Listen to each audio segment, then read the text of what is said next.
Assalamualaikum warahmatullahi wabarakatuh. Hello everybody, welcome back to Let's Study with me, Mr. Arfi. Hari ini kita akan membahas tentang grammar, tapi materi kita baru lagi. Apa? Materi kita adalah adverbial clause. Apa itu adverbial clause? Ya, ini masih bagian dari subclause. Jadi pada dua pertemuan sebelumnya, dua materi sebelumnya, materi kita adalah adjective clause dan juga noun clause. Nah, ini adalah jenis dari subclause yang ketiga, yaitu adverbial clause. Mari kita gali lebih dalam satu persatu. Nah, apa yang disebut dengan adverbial clause? Dia itu adalah subclause atau pola conjunction subject verb yang difungsikan sebagai adverb. Nah, jadi nanti kalau conjunction subject verb-nya itu difungsikan sebagai adverb, maka itu yang disebut dengan adverbial clause atau AVC.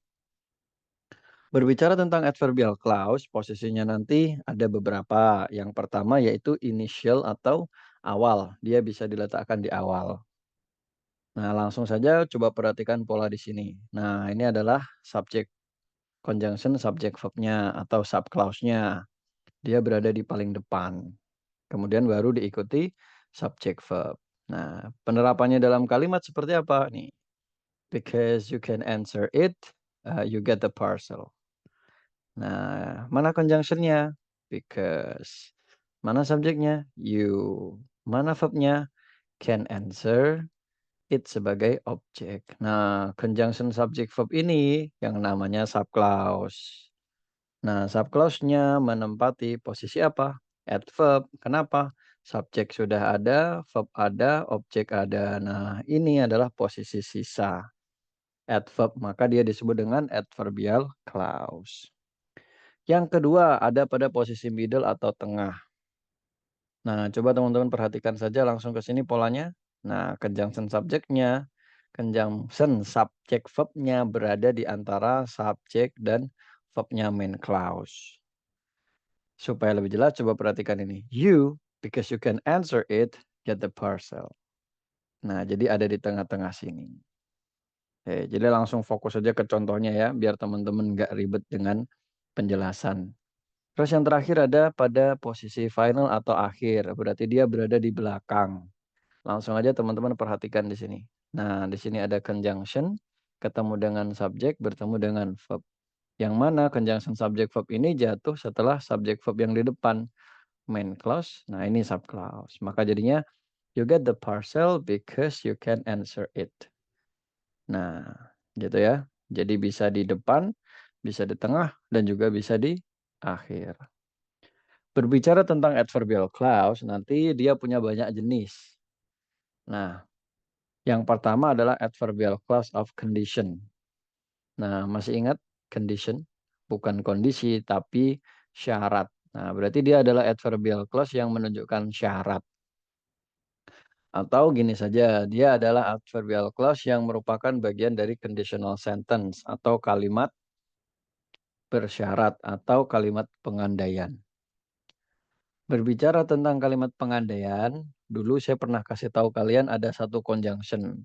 Ternyata masih banyak lagi conjunction-nya. Nah, teman-teman bisa coba baca.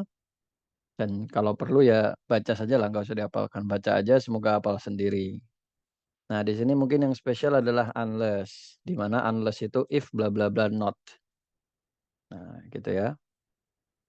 Jika aku jadi kamu, aku tidak akan mengatakan itu. Nah, karena ini bagian dari conditional sentence, berarti ada tiga tipe. Tipe satu, tipe 2, dan juga tipe 3. Kalau kita cek, aku tidak akan pernah jadi kamu. Berarti dia tipe 2, menyatakan ketidakmungkinan di masa sekarang. Masih ingat nggak? Lupa? Ya sudah, wajar. Nggak apa-apa, mari kita ketahui jawabannya. If I were you, I would not say it. Nah, kalau lupa kalian buka lagi materi conditional sentence ya. Nah, di sini fokusnya sudah bukan menerjemahkan conditional sentence lagi. Di sini fokusnya adalah memberitahu kalian kalau if I were you itu adalah merupakan bagian dari adverbial clause gitu. Contoh lain, if you study hard, you will pass the exam. We will go fishing tomorrow unless it's cold. Atau bahasanya sama dengan we will go fishing tomorrow if it isn't cold. Seperti itu. Nah, if yang ada if-nya ini, nah ini adalah adverbial clause-nya karena dia berpola conjunction subject verb. Yang kedua adalah adverbial clause of manner. Dia adalah AVC yang menyatakan cara melakukan sesuatu. Nah, cara sesuatu terjadi juga boleh. Nah, dia nanti memiliki ciri-ciri berupa conjunction ada as if, as though, atau as saja. Yang artinya adalah seolah-olah atau seperti. Nah, berbicara tentang adverbial clause of manner ada dua. Ada yang indikatif, ada yang conditional. Kalau yang indikatif ada kemungkinan terjadi. Sedangkan subjunktif berlawanan dengan faktanya. Nah, terus conjunction-nya di sini as, kalau di sini faktanya tidak ada, terus kemudian tenses yang digunakan tenses biasa. Terus kemudian conjunction-nya di sini as if atau as though, artinya seolah-olah, terus faktanya nanti ada, karena dia kan berlawanan dengan kenyataannya. Nah, terus kemudian lebih lampau daripada main clause-nya. Jadi kalau main clause-nya simple present, berarti sub clause-nya nanti harus simple past, gitu. Untuk memahaminya coba perhatikan contoh di sini. She looks as if she is rich. Nah, di sini menggunakan is, berarti kan di sini simple present, di sini simple present. Oh, sama. Karena sama berarti dia indikatif. Berarti ada kemungkinan kalau memang benar-benar dia kaya. Dia terlihat seolah-olah dia kaya. Nah, saya yang ngomong seperti itu nggak tahu kebenarannya seperti apa. Apakah dia kaya atau tidak. Namun beda dengan yang bawah. Nah, di sini simple present, di sini simple past. Oh, berarti lebih lampau ya. Nah, kalau lebih lampau maka itu menunjukkan subjunktif. Nah, kalau subjunktif berarti saya tahu kalau sebenarnya dia tidak kaya, cuman seolah-olah saja dia kaya. Penulis atau pembicara tahu kalau sebenarnya tidak kaya. Nah, jadi misalkan gini, you are talking as if you understood my feeling. Kamu ini ngomong seolah-olah kamu ngerti perasaanku. Faktanya kamu gak ngerti perasaanku. Gitu. Dah, lebay. Yang ketiga, ada adverbial clause of comparison atau adverbial clause yang menyatakan perbandingan. Nah, untuk menyatakan perbandingan nanti bisa menggunakan yang pertama ada positive degree, pakainya as atau so as, yang artinya se. Jadi kalau cantik itu beautiful, kalau secantik itu as beautiful as. Seganteng itu handsome, seganteng berarti apa? Pinter, as handsome as. Nah, tapi kalau pakai so as itu hanya untuk kalimat negatif ya. Kamu nggak seganteng, nah gitu boleh pakai so as. You run fast sama he runs fast. Berarti kesimpulan yang bisa kita ambil adalah you run as fast as he does. He does-nya nggak harus muncul maksudnya. Apalagi dalam speaking. Kalau speaking malah ininya jatuhnya him kalau speaking. You run as fast as him gitu. Kalau speaking ya, kalau grammar ya sudahlah ikuti ini aja. Kamu berlari secepat dia. Jadi fast itu artinya cepat. Kalau as fast as artinya jadi secepat gitu. Yesterday she studied as diligently as your sister did. Nah, diligently itu rajin. Kenapa ada ly-nya? Karena menjelaskan verb ini. Nah, yang menjelaskan verb adalah adverb. Kalau serajin tinggal nambahi as. Serajin tinggal nambahi apa? As. Nah, kemarin dia belajar serajin saudaramu. The dancer dances as beautifully as my mother does. Nah, di sini juga beautifully menjelaskan ke dance-nya. Indah itu beautifully seindah as beautiful as. Penarik itu menari seindah ibuku. Nah, catatan, jika pada kalimat tidak terdapat kata kerja, tambahkan to be atau is mr. Jadi misalkan Dave itu pintar. Nah, pintar kan bukan kata kerja, maka kamu harus nambah is. Nah, maka Dave is not as smart as Dave. Lupi itu ki. Coba aja ganti aja Dava gitu ya. Dava. Jadi nggak sepintar Dava. Dave tidak sepintar Dava. Terus kemudian the flowers are beautiful. Nah, ini karena cantik itu bukan kata kerja, maka kamu jangan lupa untuk ngasih are-nya. Maka jadinya the flowers are as beautiful as my flower. Bunga-bunga itu seindah bungaku. Bunganya mereka banyak, bunga saya satu. Terus dia menggunakan adjektif. Kenapa Kak menggunakan adjektif? Karena pakai to be di sininya. Terus ada juga comparative degree, di mana dia menyatakan makna lebih. Nah ini adjektif atau adverb plus er, then, atau juga more adjektif atau adverb, atau irregular adjektif, ataupun less. Yang mana yang atas artinya lebih-lebih, kalau yang bawah artinya kurang-kurang atau tidak lebih. Nah, kapan kita gunakan er, more, dan irregular? Nah, ini gampangnya. Er itu digunakan ketika satu syllable atau satu suku kata. Contohnya big, maka jadinya bigger. Nah, di double G-nya. Jadi kalau ada konsonan, vokal konsonan, double G-nya. Small, satu kali ucap berarti smaller. Tall, satu kali ucap berarti jadinya taller. Berbeda dengan yang lebih dari satu syllable atau satu suku kata atau satu kali ucap. Beautiful. Beautiful, 3 itu berarti tambah saja more, artinya lebih cantik. Expensive, expensive, 3 berarti tambah more, gitu ya. Coba kamu buat sendiri contohnya. Terus ada yang juga irregular. Nah, ini kamu nggak bisa ngarang. Kamu harus lihat kamus, di mana good berubah jadi better. Far jadinya farther atau further atau further. Cara bacanya sama, tulisannya berbeda. Nah, ada sedikit catatan teman-teman, jika pada kalimat tidak terdapat kata kerja, maka tambahkan to be atau ismr pada posisi verbnya. Jadi kalau kalian udah ngikutin kelas ini dari awal, kalian pasti tahu dan kenal apa yang disebut dengan, iya, yang disebut dengan kalimat verbal dan kalimat nominal. Apakah sebuah kalimat itu menggunakan be atau tidak. Contoh, my father is 165 cm. My mother is 158 cm. Berarti bisa kita simpulkan, my father is taller than my mother. Nah, di sini pakai be, di sini pakainya adjektif. Nah, those buildings are higher than my house. Nah, bangunan-bangunan itu ada are higher. Ketemunya jangan adjektif. Is better juga adjektif. Is more important juga adjektif. Is less comfortable juga adjektif. Yang terakhir ada superlatif. Nah, superlatif degree ini yang bermakna paling. Contoh, nah di sini ada yang pakai est, ada yang pakai mos. Ini aturannya sama ya dengan yang er dan more tadi. Nah, kalau satu kali ucap tambahnya est, kalau lebih dari satu kali ucap tambahnya most. Nih sama dengan tadi.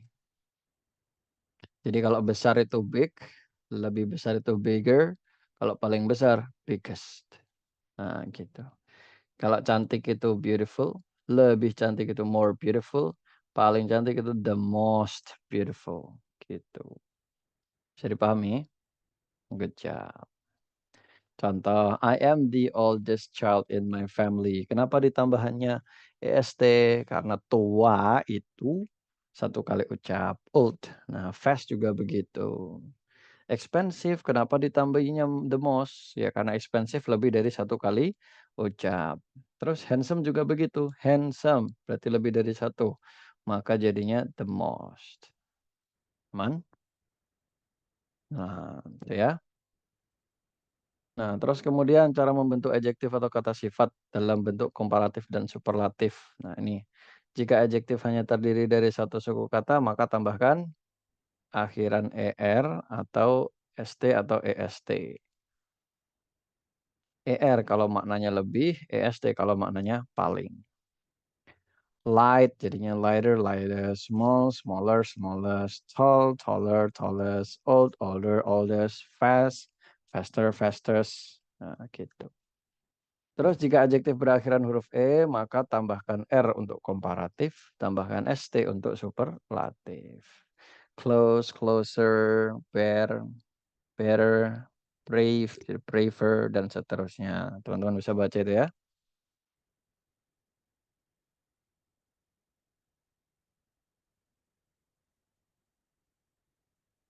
Oke.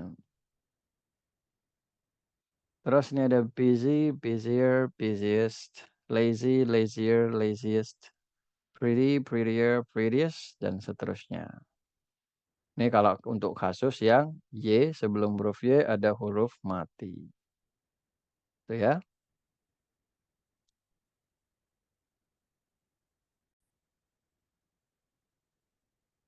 Ya, aman ya. Jadi tadi itu adalah kasus ketika ada yang paling belakang Y dan sebelum huruf Y ada huruf konsonan. Maka Y-nya dicoret diganti dengan I ditambah ER atau IEST gitu. Terus kemudian jika adjektif hanya terdiri dari satu suku kata, memiliki komposisi huruf konsonan, vowel konsonan, maka huruf vokal yang berada di antara dua konsonan digandakan konsonan terakhir kemudian. Nah, daripada bingung mikirin ini, kita cek ada contohnya. Nih, misalkan ada slim, ada konsonan, vowel, konsonan, maka di double M-nya. Slimmer, ada sidahnya ya, jadi fatter, tapi bacanya nggak gitu juga sih. Fatter, fattest, smug, smugger, smuggest, dan seterusnya. Langsung pahami contoh-contoh aja teman-teman. Terus kalau lupa udah mending buka kamus. Daripada teman-teman pusing mikirin grammarnya, catatannya bagaimana, mending kalian pegang aja beberapa kata untuk dijadikan pedoman gitu. Perlu juga diketahui bahwa terdapat beberapa adjektif yang memiliki bentuk perubahan total, jadi beda banget. Langsung aja dilihat. Di sini ada good, tidak jadi gooder, tapi jadinya apa? Terus jadi best. Oke. Nah, teman-teman pause dulu videonya, silahkan dibaca. Best, begitu ya. Nah, di sini yang namanya AVC of condition ini punya juga peringkasan namanya elipsis atau penghilangan salah satu unsur yang sama. Jadi kalau ada yang sama dibuang-buang. She works as hard as her husband works gitu. Sama-sama works kan dibuang aja works. Works hardnya dibuang set-set. Diganti dengan auxiliary berupa das. Dasnya pun juga nggak harus keluar. Sampai her husband aja udah cukup. Terus yang keempat ada adverbial clause of time. Dia adalah adverbial clause yang menyatakan waktu terjadinya suatu peristiwa. Sebenarnya teman-teman sudah membahas ini tentang materi K2K. Waktu kita belajar K2K atau konsep dua kejadian kita sudah membahas. Cuman pada waktu itu fokusnya teman-teman menerjemahkan. Kalau sekarang fokus kita adalah mengetahui bahwasanya K2K itu adalah bagian dari adverbial clause of time. Nah, dibagi menjadi dua, ada yang non K2K, ada juga yang nanti K2K. Nah, di sini yang non K2K nanti konjungsinya adalah since atau ever since. Nah, terus kemudian polanya nanti seperti ini. Since, nah ini adalah subclause-nya. Subclause-nya nanti menggunakan simple past, terus subject verb atau main clause-nya menggunakan present perfect. Dinda sudah berada di sini sejak dia kecil, maka Dinda has been here since he was a child. Nah, since she was a child ini adalah adverbial clause of time atau keterangan waktu yang berbentuk subclause karena ada pola conjunction, subject, verb gitu. Nah, ada juga yang kedua, Kak. Nah, masih ingat nggak? Konjungsinya dulu ada apa? Ya, ada when, while, as, after, before, as soon as, dan juga once.